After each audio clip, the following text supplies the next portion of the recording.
These are this afternoon's top stories. Value-added tax in the Federation is removed from food and some services starting today. St. Lucia records its first homicide for 2015. And the fate of the Boston Marathon bombers now rests with a jury. Good afternoon. Welcome to the ZIZ Midday Newscast. Today is Tuesday, 7th April 2015. I'm Ebony Brandon. Now for a look at the news developments in detail. Residents of St. Kitts and Nevis will from today breathe a sigh of relief as value-added tax or VAT has been removed from food, educational supplies, medicine and funeral expenses.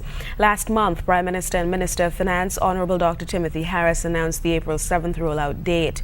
VAT was first implemented in St. Kitts and Nevis on November 1st, 2010. In December 2014, the family shopping list was revealed, indicating several zero-rated food items. The list also included infant needs and certain health and beauty supplies. During last week's press conference, Prime Minister Harris assured the nation that his administration will not allow price gouging to take place, adding that the government had met with major supermarkets and distribution companies to ensure that they will be compliant with the decision. In other developments this hour, Prime Minister Dr. the Honorable Timothy Harris will be among several CARICOM heads of government to attend a summit between the region and the United States of America in Jamaica on April 9. Addresses will be made by President of the United States, Barack Obama, and the Prime Minister of Jamaica, Portia Simpson Miller. Other presentations will be made by the Prime Ministers of Barbados, Dominica, and Trinidad and Tobago on the topics of competitiveness, prosperity, renewable energy, and security, respectively. The heads of government will engage the U.S. President in discussions on these and other critical issues. Dr. Harris has said that he's looking forward to the meeting as it will give the region a further boost in its relationship with the U.S. He further described the summit as an important one, adding that President Obama coming to the region is a signal of the continuing interests of the USA in constructive engagement in the Caribbean. Prime Minister Harris noted that the areas which seem most profitable relate to security, renewable energy, and the competitiveness of the region. The summit will be preceded by a caucus of CARICOM heads of government which takes place in Jamaica on April 8th.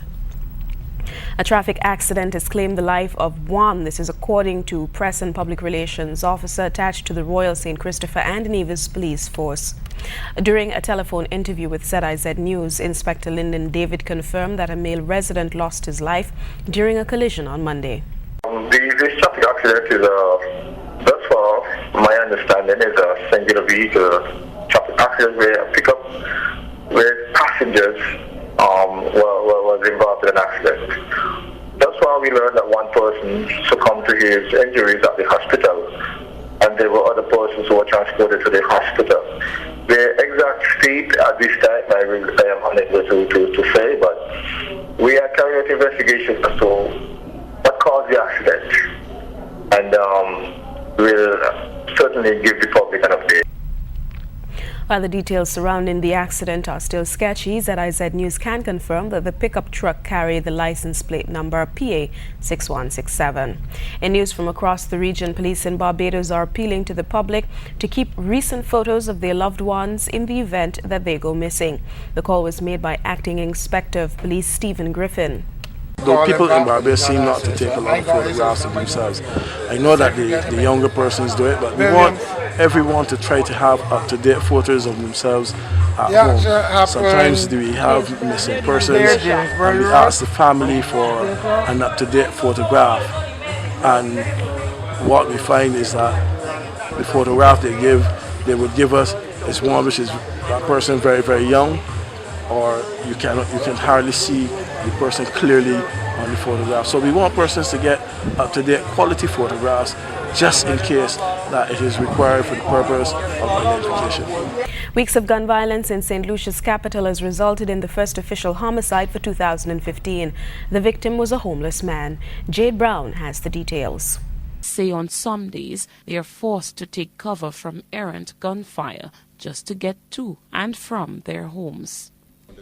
Yeah, because they wanted to shoot just so. I came in go at my home. They have to pass to go at my home. I came in past there. We don't have to go and pay taxi to come and drop me at my home. Well, if I just come in and bust wild shots killing innocent people, I feel the police have to do a better job because more innocent people go die in the place. The police have check this in. Residents from surrounding neighborhoods who are caught in the middle of the long-standing feud spoke to News Force and other media outlets a few days ago.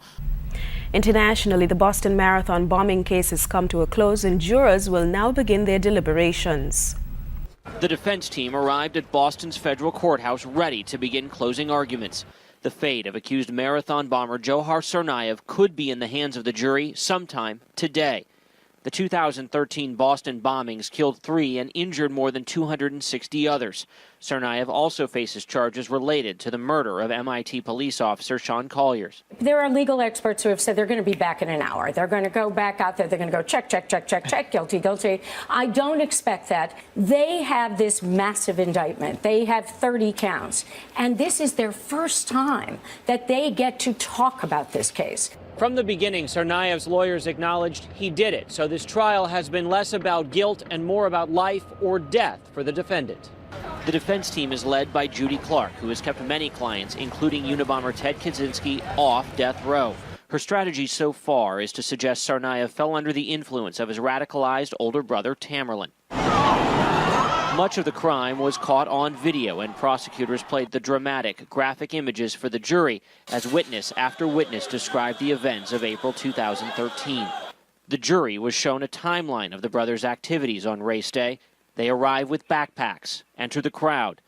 The bombs explode, and the brothers leave without backpacks. Chris Van Cleve, WJZ Eyewitness News. Saudi-led airstrikes have continued in Yemen despite calls for humanitarian pause in efforts to push back Shiite Houthi rebels. Saudi-led airstrikes have continued in Yemen in efforts to push back Shiite Houthi rebels, but 11 civilians, including children, were killed in this village near the capital Sana'a, officials say.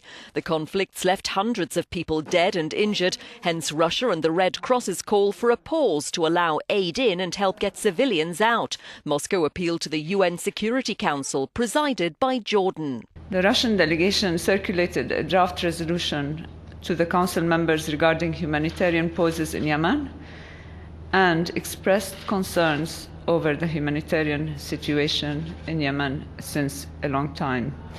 The Council members need time to reflect on the Russian proposal. The Russian resolution urging breaks in airstrikes makes no demand for a halt to fighting by the Houthis, who continue to gain ground in the southern port of Aden. Iran denies Saudi Arabia's claims that it arms the Houthis, who emerged as Yemen's most powerful faction when they took over the capital 6 months ago. In the weather today, the temperature in St. Kitts and Nevis will reach a high of 28 degrees Celsius with an evening low of 22 degrees. Skies will be partly sunny with a 30% chance of showers. Tonight will also be partly cloudy with a 40% chance of showers. Winds will come from the east-northeast at 14 to 23 miles per hour with gusts near 32 miles possible. Seas are moderate with heights of 1.5 meters or 5 feet. The weather's brought us to the end of the ZIZ Midday Newscast. Join us this evening for these stories and more in detail. Thank you so much for watching. I'm Ebony Brandon. Have a lovely day.